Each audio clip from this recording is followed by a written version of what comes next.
யாத்திராகமம் 12:11 வாசிங்க. உங்கள் கால்களில் பாதரட்சையை தொடுத்துக்கொண்டு, உன் கால்களில் பாதரட்சையை தொடுத்துக்கொண்டு, காலில் ஷூ போட்டுக்கிட்டு சாண்டல்ஸ் போட்டுக்கொண்டு நீ பஸ்காவை ஆசாரிக்கணும். அது என்னங்க காலில் போட்டுக்கிட்டு எங்க ஆசாரிக்கணும்?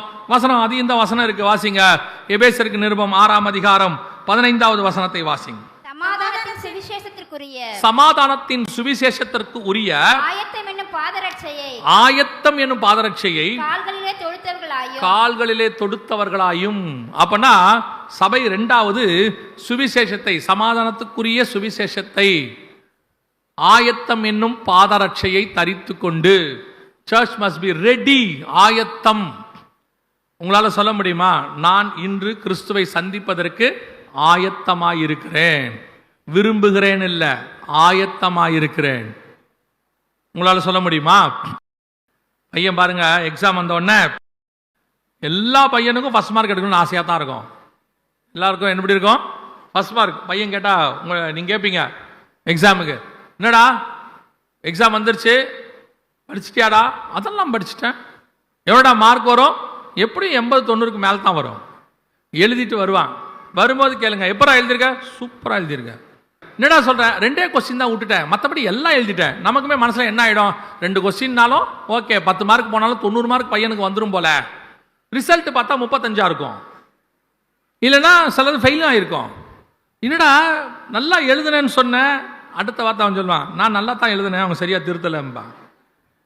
எழுதுனது நான் நல்லா தான் எழுதுனேன்.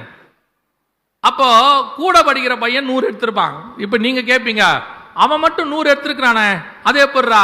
எனக்கும் அதான் புரியலம்பா. திருத்துறவர் கண்களிலே தயவு கிடைக்கும்படி ஜோம் பண்ணுங்க. இப்ப சொல்றான். எதுக்கு சொல்றேன் அப்படின்னா, படிக்கிற காலத்துல ஆயத்தமாகாம கடைசியா எக்ஸாம் ஹால்ல போய் ஜோம் பண்ணி ஒரு பிரயோஜனம் இல்லைல்ல. அவனோட நினைப்பு என்னன்னா, அந்த ஜெபத்துல கலந்துக்கிட்டா கண்டிப்பா நம்ம என்ன வாங்கிடலாம், பாஸ் ஆயிடலாம் அப்படின்னு சொல்லி அவங்களுக்கு ஒரு நம்பிக்கை. இல்ல இல்ல, அப்படிலாம் இல்ல. நீங்கள் செய்ய வேண்டிய கிரியையை செய்ய வேண்டும், கிடைக்க வேண்டியதான பலனை கர்த்தர் கொடுப்பார். நீங்க கிரியே செய்யாம, ஒண்ணுமே செய்யாம, ஆயத்தமே இல்லாம நான் எப்படி இந்த பிரயாணத்துல போவேன்?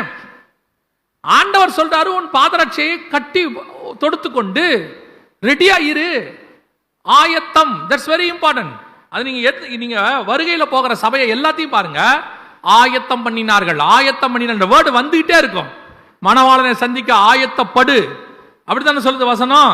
பாருங்க, புத்தி உள்ள கன்னிகைகள், புத்தி இல்லாத கன்னிகைகள், வசனம் சொல்லுது, தங்கள் தீவட்டிகளை ஆயத்தம் பண்ணினார்கள். ஆயத்தம் பண்ணாம வருகையில போக முடியாதுங்க. வருகையில போறதுக்கு நீங்க ஆயத்தமா இருக்கணும். அதான் கேள்வி. இப்ப சபைக்கு வர்றதுக்கு எவ்வளவு ஆயத்தம் பண்ணீங்க? இவ்வளவு ஆயத்தம் சர்ச்சுக்கு வர்றதுக்கு இருக்குது. சர்ச்சில இருந்து பரலோகத்துக்கு போறதுக்கு என்ன ஆயத்தம் இருக்கு? ஒண்ணு நல்லா புரிஞ்சுக்கோங்க, எவ்வளவு பேர் சர்ச்சுக்கு வராங்கன்றதே முக்கியமே கிடையாது. எவ்வளவு பேர் சர்ச்சில இருந்து பரலோகத்துக்கு வராங்கன்றதா முக்கியம். நீங்க சர்ச்சுக்கு வர்றதுனால நீங்கள் பரலோகத்துக்கு போவீங்களானா? இல்ல. சபை பரலோகத்திற்கு போகிறதுக்கு வழி சொல்லுகிற இடம். இங்கதான் வானத்தின் வாசல் இருக்கு. ஆனா ஆயத்தம்னு ஒண்ணு படணும்ல. ஆயத்தப்படாம சர்ச்சுக்கு போறதுனால மட்டும் நான் பரலோகத்துக்கு போயிருவேன்னு ஒரு கூட்டம் நம்பிட்டு இருக்குது. நாங்க இந்த சபையில மெம்பர், நாங்க இந்த சபையில அங்கத்தினர், நாங்க சந்தா கட்டியிருக்கோம், நாங்க தசமா கொடுத்திருக்கோம், நான் காணிக்க கொடுத்திருக்கேன், எங்க அப்பா தான் இந்த சபையில முதல்ல அஸ்திவாரம் போடும் போது பாஸ்டரோட நின்னவரு. நீங்க யார் வேணா இருந்துக்கோங்க. ஆனா வருகையில போகணும்னா ஆயத்தம்னு இல்லாம ஒண்ணு போகவே முடியாதுல்ல. யூ மஸ்ட் பி ப்ரிப்பேர்ட் இல்ல. திடீர்னு எப்படி ப்ரிப்பரேஷன் வரும்? இயேசுநாதர் வரும்போது அதை சொன்ன, ஒரு இமை பொழுது ஒரு நிமிஷம். எப்படி ப்ரிப்பேர் ஆவீங்க? அதுக்கு முன்னாடி நீங்க செய்ய வேண்டியதான ஆயத்தம் கொஞ்சம் இருக்குது, அது நிறைய இருக்குது. அதான் அது இருக்கிறதுலே யோசிச்சு பாருங்க. ராஜாவை சந்திப்பதுக்கு எஸ்தர் சந்திக்க போகணுமாமா. 2ஆம் அதிகாரம் எஸ்தர்ல இருக்கு, சந்திக்க போகணுமாமா. அப்படி சந்திக்க போகிற பெண் எப்படி ஜோடிக்கப்படணும்னு அங்க ஒரு வசனம் இருக்குது. எஸ்தரின் புஸ்தகம் 2ஆம் அதிகாரத்தில் இருக்கு. ஒவ்வொரு பெண்ணும் 6 மாதம் வெள்ளை போல தைலத்தினாலும் 6 மாதம் வெள்ளை போல தைலத்தினாலும் 6 மாதம் சுகந்த வர்க்கங்களினாலும் ஸ்திரீகளுக்குரிய மற்ற சுத்திகரிப்பினாலும் ஜோடிக்கப்படுகிற நாட்கள் நிறைவேறி இவ்விதமாய் ஸ்திரீகளின் முறைப்படி 12 மாதமாக செய்யப்பட்டு தீர்ந்த பின்பு ராஜாவாகி அகாஸ்வேருவின் இடத்தில் பிரவேசிக்க அவளுடைய முறை வருகிற போது, அப்ப ராஜா கிட்ட போகிற வரைக்கும் 12 மாசமும் ஆயத்தம் இருக்கு, 12 மாசமும் சுத்திகரிப்பு இருக்கு, 12 மாசமும் ஸ்திரீகளுக்குரியதான முறைமை இருக்கு, எல்லாம் இருக்கு. சும்மா ராஜா கிட்ட போய் ராஜகுமார்த்தியா மாறிட முடியாது, சும்மா போய் மணவாளனுக்கு மணவாட்டியா மாறிட முடியாது. யோசிச்சு பாருங்க, எவ்வளோ பெரிய பாஸ்டர் அங்க வந்துட்டாலும் சரி, கல்யாணம் நடத்தக்கூடிய பாஸ்டரும் வந்துட்டாலும் சரி, அல்லது அங்க இருக்கக்கூடிய மாப்பிள்ளையே வந்துட்டாலும் சரி, பொண்ணு வராம என்ன நடக்காது? கல்யாணம் நடக்காது இல்ல, ஆயத்தம் இல்லாம வராது இல்ல. கேட்டா அந்த அம்மா ஆயத்தப்பட்டுக்கிட்டு இருக்குதாங்க உட்காந்து. அப்ப யோசிச்சு கொள்ளுங்க, மணவாட்டியினுடைய ஆயத்தம் எவ்வளவு முக்கியம் என்று பாருங்க. 12 மாதமும் சுத்திகரிக்கப்பட வேண்டும். சுவிசேஷகனுடைய பாதங்கள் எப்படி இருக்குதா? மலையின் மேல் அழகா இருக்குதா? மணவாட்டி என்ன பண்ணிட்டாலாம் தெரியுமா? ஒரு பக்கம் வஸ்திரத்தை களைஞ்சிட்டாலாம், ஒரு பக்கம் பாதரட்சியை களைஞ்சிட்டாலாம். உன்னத பாட்டின் புஸ்தகம் 5ஆம் அதிகாரம் 3வது வசனத்தை வாசிங்க. என் வஸ்திரத்தை கழற்றி போட்டேன், என் வஸ்திரத்தை கழற்றி போட்டேன், நான் எப்படி அதை திரும்பவும் உடுப்பேன். இப்ப ஆயிப்போச்சா? ஆண்டவர் சொன்னார்ல 3:17 வெளிப்படுத்தல, நீ நிர்வாணியா இருக்கிறாய் சொன்னாரா? வந்துருச்சு. வஸ்திரத்தை கலந்து போட்டேன். அடுத்து, என் பாதங்களை கழுவினேன், என் பாதங்களை கழுவினேன், நான் எப்படி அவர்களை திரும்பவும் அழுக்காக்குவேன். அப்படின்னா என்ன அர்த்தம்? அந்த அம்மா பாதரட்சியை கழட்டிடுச்சுன்னு அர்த்தம். பாதரட்சியை கழட்டினா தானே பாதங்களை கழுவ முடியும். அப்படின்னா என்ன அர்த்தம்? மணவாட்டி கிட்ட வஸ்திரமும் களைஞ்சாச்சு, பாதரட்சியும் கழட்டியாச்சு. பஸ்காக்கு போறவன் அரைக்கட்சியை கட்டப்பட்டவனாக, பாதரட்சியை தொடுத்தவனாக. அப்ப இது ரெண்டும் இருந்தா தானே போக முடியும். இவர் ரெண்டுத்தையுமே கழட்டிடுச்சா மணவாட்டி. வசனம் சொல்லுது, மணவாளன் கதவை தட்டுகிற நேரம். நம்ம லூக்கா என்ன வாசிச்சோம்? 12 34 35 மணவாளன் வந்து தட்டுகிற போது திறக்கிறதுக்கு, உடனே திறக்கிறதுக்கு இவ பேசிட்டு உட்காந்துருக்கா. இவ பேசிட்டுக்கா, இதான் ட்ரெஸ்ஸை கழட்டிட்டேன், பாதங்கள்லாம் கழுவியாச்சு, நான் படுத்துட்டேன், இதுக்கப்புறம் நீங்க வந்தா எப்படி? ஆண்டவர் சொல்றாரு, அந்த ராத்திரியிலே நீ வஸ்திரத்தை உடுத்தி கொண்டு, அறையை கட்டி கொண்டு, பாதரட்சியை தொடுத்து கொண்டு ரெடி ஆயிரு. தட்டும் போது திறக்கணும், அவ்வளவுதான். உடனே திறக்கத்தக்கதாக. இந்த 3 வசனத்தையும் லிங்க் பண்ணி பாருங்க, எவ்வளவு கரெக்டா இருக்கு பாருங்க. லூக்கா 12 34 35, யாத்திராகமத்தின் புத்தகம் 12 11, வெளிப்படுத்தின விசேஷம், 3த்தையும் கனெக்ட் பண்ணி பாருங்க, கரெக்டா இருக்கும். உன்னத பாட்டியும் 5ஆம் அதிகாரத்தையும் இதெல்லாத்தையும் கனெக்ட் பண்ணி பாருங்க. ஒரே விஷயத்தை சொல்லுது, சபை வஸ்திரத்தை இறுக பற்றி கொண்டு, அரை கச்சையை கட்டி கொண்டு, பாதரட்சியை தொடுத்து கொண்டு, ஒரு பக்கம் சத்தியத்துல ஸ்ட்ராங்கா இருக்கணும், ஒரு பக்கம் அவரை சந்திப்பதற்கு ஆயத்தப்பட்டு காத்திருக்கணும். அவரை சந்திக்க ஆயத்தமா இருக்கிறோமா? இன்னைக்கு நமக்கு ஆயத்தம் வேற பக்கம் ரெடியா இருக்குது. பவுல் சொல்றாரு, எங்கிட்ட நிறைய மேன்மைகள் இருக்கு. ஒருத்தன் பரதேசிக்கு போனா நான் அதை குறித்து மேன்மை பாராட்டேன், என் பாடுகளை குறித்து நான் மேன்மை பாராட்டுவேன். அவர் சொல்றாரு பாருங்க. இன்னைக்கு பாடுகள் எல்லாம் வாயால கூட சொல்றதுக்கு ரெடியா இல்ல. அந்த மாதிரி தான் வருகையில போறதும் ஆயிடுச்சு. இயேசு வராரு, எல்லாத்தையும் விட்டுட்டு போகணும்னா சொல்றது கூட மனசு இல்ல. எல்லாத்தையும் விட்டுட்டு போகணுமா? இயேசு அதான் அழகா சொன்னாரு, லோத்துவின் மனைவியை நினைத்துக் கொள்ளுங்கள். விட்டுட்டு போறதுக்கு மனசு இல்ல சபைக்கு. உலகத்தை திரும்பி பார்க்கிற சபை சோதோமை விடுவதற்கு தயாராக இல்லை. பாதரட்சியை தொடுத்து கொள்ளவில்லை. பாதங்களை கழுவினேன், எப்படி போடுவேன்னு பேசிக்கிட்டு இருக்கா சபை. எந்த நிமிஷமும் இயேசு வரும்போது அவரை சந்திக்கிற கூட்டத்தில் நீங்களும் நானும் இருக்க வேண்டும். இந்த உலகத்துல எதுவுமே உங்களை தடுக்கக்கூடாது, நம்மளை தடுக்கக்கூடாது. புறப்படுனா புறப்படணும். அது எது வேணா இருக்கட்டும், எது வேணா இருக்கட்டும். நிமிஷத்துல, அந்த செகண்ட்ல புறப்படுன்னு சொன்னது நாம் புறப்படுவதாய் காணப்பட வேண்டும். கடைசியாக அந்த யாத்திராகமம் 12 11 திருப்பி வாசிங்க. அதை புசிக்க வேண்டிய விதமாவது, நீங்கள் உங்கள் அறைகளில் கச்சையை கட்டி கொண்டும், உங்கள் கால்களில் பாதரட்சை தொடுத்து கொண்டும், உங்கள் கையில் தடி பிடித்துக் கொண்டும் அதை தீவிரமாய் புசிக்க கடவீர்கள். அது என்ன கையில தடி பிடிச்சிட்டு போனோம்? சாப்பிடும் போது எதுக்கு கையில தடி பிடிச்சிட்டு போனோம் அப்படின்னு கேட்டா, தடி என்பது உங்க எல்லாருக்கும் தெரியும். சங்கீதக்காரன் சொல்றான், உமது கோலும் உமது தடியும் என்னை தேற்றும். கோல் தடி எதுக்கு ஒரு மெய்ப்பெண் கையில் இருக்கிறது? சங்கீதக்காரன் மெய்ப்பனாக இருந்தவர், அவர் அதான் சொல்றாரு. ஒரு கோல், ஒரு தடி, ரெண்டு எதுக்கு இருக்குது? தடி என்பது என்ன உங்க எல்லாருக்கும் தெரியும். கோலியாத் என்ன கேட்டார் தாவீதை பார்த்து? கையில தடியோடு கூட வருவதற்கு நான் என்ன? அப்போ தடி என்பது எதற்கு? மிருகங்களை விரட்டுவதற்கு, அடிப்பதற்கு. இப்ப தாவீது ஆடு மேய்க்கும் போது சிங்கம் வரும், கரடி வரும், ஆடுகளை பிடிச்சுக்கிட்டு போகும். அப்படி பிடிச்சிட்டு போகாம அது கையிலிருந்து காப்பாத்துறதுக்கு தான் கையில் என்ன கொடுத்திருக்கிறாரு? தடி கொடுத்திருக்கிறாரு. தடி என்பது அத்தாரிட்டி. தடி என்பது நமக்கு எதிராளி கிட்ட இருந்து ஜெயிக்கிறதுக்கு கர்த்தர் கொடுத்திருக்கிற ஆயுதம். எதை கொடுத்திருக்கிற ஆண்டவர்? நம்ம கிட்ட ஆண்டவர் அந்த வல்லமையை கொடுத்திருக்கிறார். விசுவாசத்தினால் உண்டாகிற வல்லமை. என் நாமத்தினாலே பிசாசுகளை துரத்துவீர்கள், வியாதியஸ்தரின் மேல் கரங்களை வைப்பீர்கள். அந்த நாமத்தை கையில கர்த்தர் கொடுத்திருக்கிறார். இப்போ உமது தடியை கையில பிடிச்சுக்கிட்டு, இப்ப பாருங்க, பார்வோன் வந்துட்டார். துரத்திக்கிட்டு பார்வோன் வராரு. ஒரு பக்கம் செங்கடல், உங்களுக்கு தெரிஞ்ச விஷயம்தான். போய் மோசே ஆண்டவர்கிட்ட கேட்கிறார், ஆண்டவரே வனாந்தரத்தில் கொன்று போடுறதுக்கு என்ன இவங்கெல்லாம் முறுமுறுக்கிறாங்களே, இப்படி நடக்குதே அப்படின்னு. உடனே ஆண்டவர் கேட்கிற கேள்வி என்ன தெரியுமா? என்னிடத்தில் நீ முறையிடுகிறது என்ன? எங்கிட்ட ஏன் முறையிடுற? அப்படின்னா என்ன பண்ண, வேற யார்கிட்ட ஆண்டவரை போக சொல்றீங்க? நீங்க தானே கூட்ட சொன்னீங்க. ஏன் அந்த கேள்வி கேட்கிறாரு ஆண்டவர்? ஏன் அப்படி சொல்றாரு? முறையிடுகிறது என்ன? அதுக்கு சொல்றாரு, உன் கையில என்ன இருக்கு? உன் கையில இருக்கிறத கடல் மேல் காட்டு, கடல் ரெண்டாக பிளக்கும். உன் வல்லமையை உன் கையில ஏற்கனவே கொடுத்து வச்சிருக்கிறேன்ப்பா. நீ பஸ்கா ஆட்டுக்குட்டி எப்ப அடிக்கப்பட்டதோ உன் கையில் ஒரு அதிகாரத்தை நான் கொடுத்து வச்சிருக்கிறேன். பூமியில் உள்ள மேலுள்ள எல்லாவற்றின் மேலும் கர்த்தர் நமக்கு அதிகாரம் கொடுத்திருக்கிறார். வானத்தையும் பூமியையும் உண்டாக்கின தேவன் தம்முடைய நாமத்தை நம் கையில கொடுத்து வச்சிருக்கிறார். இது சகலத்தையும் ஜெயிக்கிற நாமம். அதனால்தான் தைரியமாக அப்போஸ்தலர்கள் தைரியமா சொல்றாங்க, மாம்சத்தோடு ரத்தத்தோடும் அல்ல, துரைத்தனங்களோடும் வானமண்டலத்தின் பொல்லாத சேனைகளோடு எல்லாத்தையும் ஜெயிச்சாங்க. பாருங்க, இன்னைக்கு நமக்கு கையில தடி இருக்கே, ஆனா யூஸ் பண்றதுக்கு பயம். மோசே மாதிரி போய் முறையிட்டு இருப்போம், ஆண்டவரே எனக்கு என்னப்பா இப்படி நடக்குது. ஆண்டவர் கேட்கிற, எங்கிட்ட என்ன முறையிடுற? யோசித்து பாருங்க, இன்னைக்கு பிசாசின் கிரியைகள், வியாதிகள், கொள்ளை நோய்கள் அதிகமாயிடுச்சு, வேர்ல்டு ஃபுல்லா ஆயிடுச்சு. இருந்துட்டு போட்டோம், நமக்கு அது மேல அதிகாரம் இருக்குதா? குறைஞ்சபட்சம் வியாதியை கூட நீங்க விடுங்களேன், பிசாசு மேல உங்களுக்கு அதிகாரம் இருக்குதா? அவன் தலை நசுக்கப்பட்டவன், அவன் தோக்கடிக்கப்பட்டவன். நம்ம ஆண்டவர் ஜெயிச்சவர். கொஞ்சம் பேர் சொல்லுவாங்க, இல்ல இந்த உலகத்தின் அதிபதினு ஆண்டவர் சொல்லியிருக்கிறாரு. அதெல்லாம் இயேசுநாதர் சிலுவைக்கு போறதுக்கு முன்னாடி. சிலுவைக்கு அப்புறம் வசனம் சொல்லுது, வெளிப்படுத்தல் 1:5, உண்மையுள்ள சாட்சியும் மரித்தோரிலிருந்து முதற் பிறந்தவரும் பூமியின் ராஜாக்களுக்கு அதிபதியுமாகிய இயேசு கிறிஸ்து. அப்ப உலகத்தின் அதிபதி யார்? இந்த பூமிக்குரிய அதிபதி யாரு?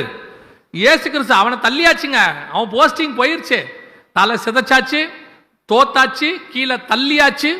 அது மட்டும் இல்லாம 2000 வருஷமா இல்லாத, 4000 வருஷமா இல்லாத அந்த நாமம் என்னன்னு கேட்டுக்கிட்டே இருந்தாங்க யாக்கோபுல இருந்து எல்லாரும். யாருக்கிட்டையும் சொல்லாத அந்த இயேசு கிறிஸ்து என்கிற நாமத்தை கர்த்தர் உங்கள் கையிலும் என் கையிலும் கொடுத்து விட்டு போயிருக்கிறார். அல்லேலூயா. ஒண்ணு, யாக்கோபு காலத்துல அவன் சக்சஸ்ஃபுல்லா இருக்கிறான் பிசாசு, இவங்க கிட்டையும் எந்த வல்லமையும் இல்ல. அந்த காலத்திலேயே அவங்க சக்சஸ்ஃபுல்லா வாழ்ந்திருக்கிறாங்க பாருங்க. பிசாசு ஜெயிக்கப்படல, அதே நேரத்தில் இவங்களுக்கும் அந்த நாமம் தெரியாது. அதுக்கு நடுவுல அவங்க கர்த்தரை உறுதியா பிடிச்சி வாழ்ந்திருக்கிறாங்க. இப்போ பிசாசியும் ஜெயிச்சாச்சு, தலையும் நசிக்காச்சு. நம்ம கிட்டையும் அந்த நாமம் இருக்குது. ஆண்டவர் சக்சஸ்க்கான நாமத்தை சொல்லிட்டாரு நம்ம கிட்ட. இத கையில வச்சிருக்கிற நாம இன்னைக்கு பிசாசின் மேல அதிகாரம் இருக்குதா? உலகத்தின் மேல அதிகாரம் இருக்குதா? நம்மளால தைரியமா இருக்க முடியுதா? அதான் வசனம் சொல்லுது, எபிரேயர்ல 10ஆம் அதிகாரம் 18 வாசிங்க. இவைகள் மன்னிக்கப்பட்டது உண்டானால் இனி பாவத்து நிமித்தம் பலி செலுத்தப்படுவதில்லையே. ஆகையால் சகோதரரே, நாம் பரிசுத்த ஸ்தலத்தில் பிரவேசிப்பதற்கு இயேசுவானவர் நமது மாம்சமாகிய திரையின் வழியாய் புதிதும் ஜீவனமான மார்க்கத்தை நமக்கு உண்டு பண்ணினபடியால் தொடர்ந்து வாசிங்க. அந்த மார்க்கத்தின் வழியாய் பிரவேசிப்பதற்கு அவருடைய ரத்தத்தினாலே நமக்கு தைரியம் உண்டாயிருக்கு. என்ன இருக்குது? சவுண்டா சொல்லுங்க, அதையாவது தைரியமா சொல்லுங்க. தைரியம் உண்டாயிருக்கிறது. அதைத்தான் பவுல் சொல்லுகிறார், கிருபாசன தண்டையிலே நாம் தைரியமாய் கிட்டி நெருங்கி சேர்க்கிறோம். அந்த தைரியம் இருக்கு, விசுவாசத்தினால் உண்டாகிற தைரியம். இன்னைக்கு பிசாசு மேல இருக்குதா? விசுவாசி அந்த தைரியத்தோட இருக்குதா? கையில பிடிச்சிருக்குதா? அந்த ஆயத்தத்தோடு கூட அடுத்து உங்க கையில அத்தாரிட்டியும் இருக்கு. ஒன்று சத்தியம், இன்னொன்று ஆயத்தம், இன்னொன்னு அத்தாரிட்டி, அதிகாரம். இன்னைக்கு இருக்கா? இன்னைக்கு எதை கண்டாலும் பயப்படுறீங்க, எந்த ஒரு காரியத்துக்கும் பயப்படுறீங்க. உலகத்தை பார்த்தா பயம். நாம் எல்லா துரைத்தனங்களுக்கும் மதிப்பு கொடுக்கிறோம், ஆனால் எதற்கும் பயப்பட வேண்டிய அவசியம் கிடையாது. நம்ம எல்லாத்துக்கும் கனப்படுத்துறோம், எல்லா அதிகாரங்களையும் கனப்படுத்துறோம். ஏன்னா அது தேவனால் உண்டா இருக்கிறது. ராஜாக்களை தள்ளி ராஜாக்களை உண்டாக்குறவர் அவர். நாம எல்லாத்துக்கும் கனப்படுத்துறோம், ஆனால் எதையுமே பயப்பட வேண்டிய அவசியம் இல்லை. இப்போ நேபுகாத் நேச்சாருக்கு தானியேல் கனப்படுத்தினார், ராஜாவே நீ வாழ்க எல்லாம் சொன்னாரு. ஆனா சிலைய வணங்கணும்னா வணங்க முடியாது, அது முடியாது ராஜா. இப்போ அகாஸ்வர ராஜாவுக்கு ரொம்ப அந்த இவன் மேதியப்பர் தரியு ராஜாவுக்கு இவன் மேல ரொம்ப தானியேலை பிடிக்கும். எல்லாம் ஓகே தான் ராஜா, ஆனா உண்மை தவிர வேற யார்த்தையும் விண்ணப்பம் பண்ணக்கூடாதுன்னா அது முடியாது. நாங்க உங்களை மதிக்கிறோம், கனப்படுத்துறோம், ஆனால் எங்களுக்கென்று ஒரு தைரியம் இருக்கிறது. எங்கள் தேவன் ராஜாவாக இருக்கிறார். இன்னைக்கு உங்களுக்கு இருக்குதா? யோசிச்சு பாருங்க. இயேசுநாதர் கிராமத்துக்கு போனா பிசாசு ஓடி போகுது, ஓடி வந்து கேட்குது, என்னையா வேதனைப்படுத்த வந்தீங்கன்னு. அப்போஸ்தலர்கள் போனா அது ஓடுது. பிசாசு ஓடணும், அப்படித்தானே பைபிள் சொல்லுது. இன்னைக்கு பிசாசை ஓட்டுறதுக்குன்னே நீங்க படுற பாடு இருக்கு பாருங்க. அப்படி போட்டு நல்லா கவனிச்சு கொள்ளுங்க. உங்கள் கையில் ஒரு தடியை கர்த்தர் கொடுத்திருக்கிறார். எந்த பிசாசையும் மேற்கொள்ளக்கூடிய இயேசுவின் நாமம் உங்கள் கையிலும் என் கையிலும் இருக்கிறது. ஒரு வசனத்தை வாசிங்க. வசனம் சொல்லுது பாருங்க, உங்களுக்கு எவ்வளவு பெரிய வல்லமையை கர்த்தர் கொடுத்திருக்கிறாருன்னு. அப்போஸ்தலர் நடவடிக்கைகள் 19ஆம் அதிகாரம் 11வது வசனம் வாசிங்க. பவுலின் கைகளினாலே தேவன் விசேஷித்த அற்புதங்களை செய்தருளினார். அவனுடைய சரீரத்திலிருந்து உருமால்களையும் கச்சைகளையும் கொண்டு வந்து வியாதியஸ்தர்கள் மேல் போட வியாதிகள் அவனை விட்டு நீங்கி போயின.